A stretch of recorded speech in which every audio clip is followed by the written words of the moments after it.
Le 18 octobre 1990 était diffusé le premier épisode des Filles de Caleb.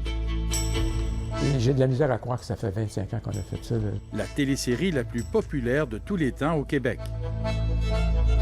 Ça a été un livre magique, hein? Un scénario de Fernand Dansereau basé sur l'œuvre d'Arlette Cousture.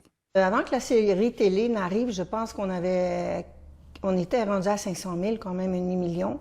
Un demi-million de livres vendus, un véritable succès littéraire. Je pense que tous les écrivains ils rêvent d'un Fille de Caleb dans leur bibliothèque. OK, on bouge la caméra, on lance la charrette. C'est en survolant la Mauricie en hélicoptère que le réalisateur Jean Baudin a choisi Saint-Jean-des-Piles comme site de tournage extérieur. Ça fait qu'on s'est promené. Et puis, dans l'espace de quelques jours, on a trouvé tout ce qu'il nous fallait pour le film. Et ça a été superbe. À Saint-Tite, tout le monde le sait qu'on se fréquente depuis que tu es revenu. Puis encore. Sauf après. Il aura fallu 200 jours de tournage pour réaliser Les Filles de Caleb, dont une grande partie se déroulait en extérieur. C'est un groupe qui est parti ensemble. Presque l'équipe technique, les comédiens, tout le monde a presque systématiquement vécu ensemble les étés, loin des maisons, près des lieux de tournage en Mauricie pendant 2 ans. Et ça a été, pour eux, ça a été une expérience exceptionnelle. L'équipe tombe sous le charme de la région et de l'histoire d'Émilie Bordelot. Je pense que ça pourrait pas être plus vrai que celui-là. Je pense que tout y est. Tu sais, les personnages sont là, la réalisation est là, l'équipe, l'endroit, le lieu. Je pense que c'est... Tout y est pour faire quelque chose d'extraordinaire. Là, c'est pas juste. D'autant plus exceptionnel que le scénario de Fernand Dansereau permettait au réalisateur d'approfondir l'étude des personnages. Les Filles de Caleb, ce qui était extraordinaire, c'est que ça dure 20 heures. Donc, tous les personnages, je les ai pris à l'âge de 16 ans, 18 ans, puis je les ai emmenés jusqu'à l'âge de 40 ans. Donc, on est allé vraiment en profondeur dans tous et chacun.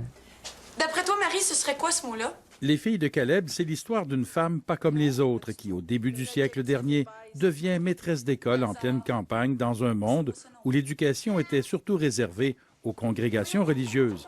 Mais c'est aussi une grande histoire d'amour. Oui, je l'ai vu. Les Filles de Caleb, c'était une histoire d'amour absolument incroyable, avec des hauts et des bas, mais des amours de haine aussi. Et je savais que ça marcherait. Les scènes tournées par Jean Baudin sont des tableaux d'époque qui ont su accrocher le public. La scène des premiers rapprochements d'Émilie et d'Ovila reste encore gravée dans la mémoire de ceux qui ont vu cette série. Céline! Rien. L'idée de l'étalon, c'était la première rencontre physique, si tu veux, entre Émilie et Ovila. C'était la première fois. Elle était en vacances d'été. Il y avait beaucoup de choses qui avaient été installées entre les deux. On voyait très bien qu'ils s'aimaient beaucoup, mais qu'ils ne s'étaient jamais touchés, qu'ils s'étaient jamais... Et là, lui, il touche dans le cou et tout, et elle fond et tout. Là, c'était absolument extraordinaire. Une scène rendue possible grâce aux bons soins de Bernard Landry.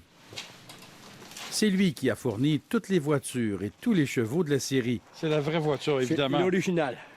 La scène de l'étalon lui aura demandé des semaines de préparation et un peu de chance. Tu laisses ça à la grâce de Dieu.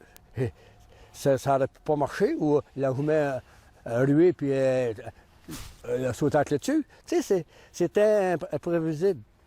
Mais ça s'est bien produit. Tout était beau. On dirait que tout était timé pour la caméra.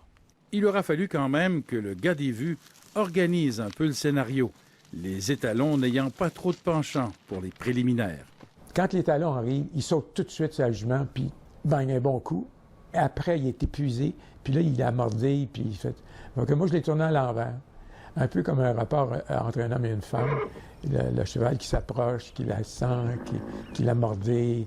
Et puis, donc, le rapprochement, il était assez incroyable. Et puis là, on la voit monter dessus et tout. Mais c'est tout à l'envers. Les gars qui connaissent bien les chevaux, ils ont dû dire, c'est bien bizarre, cette affaire-là. Dès les premières diffusions, la série connaît un grand succès. Le 31 janvier 1991, le téléroman a attiré 3 664 000 téléspectateurs. Un record jamais atteint par une télésérie jusqu'à ce jour.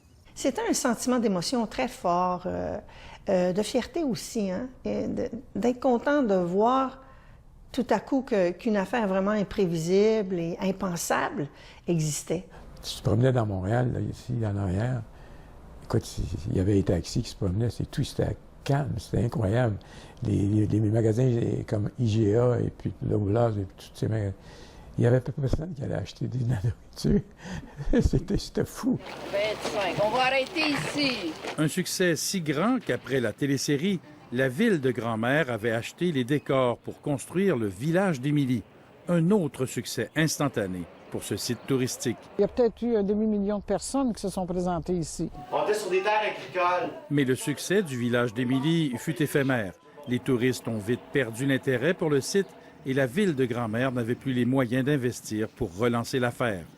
J'ai un degré de satisfaction, le devoir accompli. Aujourd'hui, le site est désert, les décors ayant été soit vendus, soit tout simplement détruits. Pauline Dano, à l'époque une ardente défenseur du village d'Émilie, regrette que la région ait perdu ce patrimoine historique. Je pense qu'il y a eu de beaux efforts qui ont été investis pour que ce site-là survive. Mais voilà, tristement, aujourd'hui, on peut constater que la place a été prise par autre chose. À part la voiture qui aura servi au tournage, il ne reste donc rien en Mauricie de la télésérie Les Filles de Caleb. Rien d'autre? Pas tout à fait. Au cimetière de Saint-Stanislas, une pierre tombale nous rappelle que l'héroïne d'Arlette Couture, la vraie Émilie Bordelot, a réellement vécu. Son histoire, moins romantique que celle du livre, aura été tout autant dramatique.